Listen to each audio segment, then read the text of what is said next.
La casa del eco.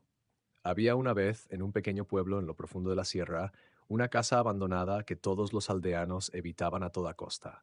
Estaba en ruinas, con las paredes cubiertas de musgo y ventanas rotas que parecían ojos vacíos. Nadie sabía exactamente qué había pasado en esa casa, pero se decía que dentro se podía escuchar el eco de las voces de los muertos.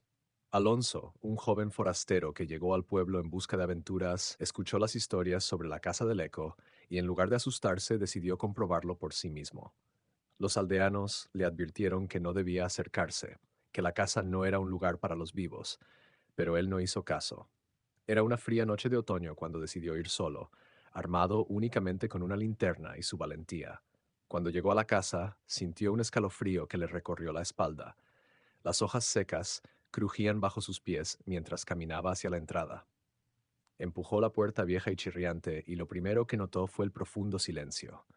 El aire estaba denso y pesado, como si el tiempo mismo se hubiera detenido dentro de aquellas paredes. Avanzó despacio, iluminando las esquinas oscuras con su linterna. El eco de sus pasos resonaba en los pasillos, pero de repente otro sonido se sumó al suyo.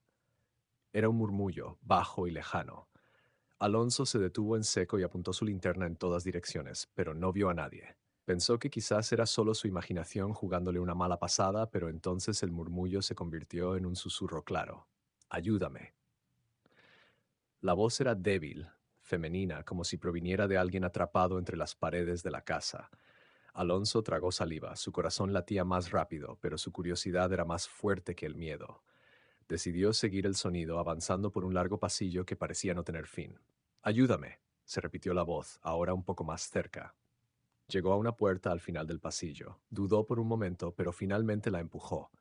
La habitación estaba vacía, con solo una vieja mecedora en una esquina. Pero entonces algo lo golpeó.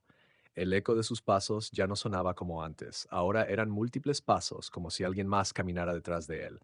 Se giró rápidamente y aunque no vio a nadie, sintió una presencia.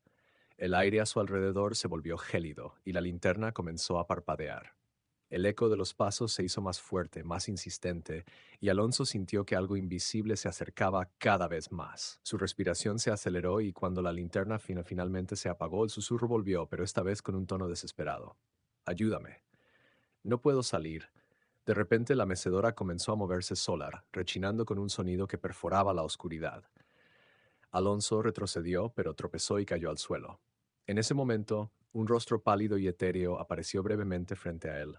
Una mujer de ojos hundidos, piel translúcida y labios temblorosos. Parecía intentar hablar, pero no emitía sonido alguno. Desesperado, Alonso se levantó y corrió hacia la salida. Atravesó el pasillo, sintiendo que algo lo perseguía, susurrando y gimiendo a su alrededor. Las voces se multiplicaban, como si la casa estuviera llena de almas atrapadas, clamando por ayuda. Finalmente, llegó a la puerta principal y la abrió de golpe, corriendo hacia el exterior. No se detuvo hasta llegar al centro del pueblo. Estaba pálido, temblando, y cuando los aldeanos lo vieron, sabían que había entrado en la casa del eco. Esa noche Alonso no pudo dormir. Las voces, los susurros y el eco de los pasos aún resonaban en su cabeza. A la mañana siguiente empacó sus cosas y dejó el pueblo, pero nunca pudo olvidar lo que vivió en esa casa. Años después, otros forasteros llegaron al pueblo y escucharon la misma historia. Algunos, como Alonso, decidieron investigar por su cuenta, y como siempre volvieron con los mismos ojos aterrorizados, con las voces de los muertos persiguiéndolos para siempre. Nadie sabe cuántas almas quedaron atrapadas en la casa del eco, pero una cosa es segura, aquellos que escuchan el susurro de ayúdame nunca vuelven a ser los mismos.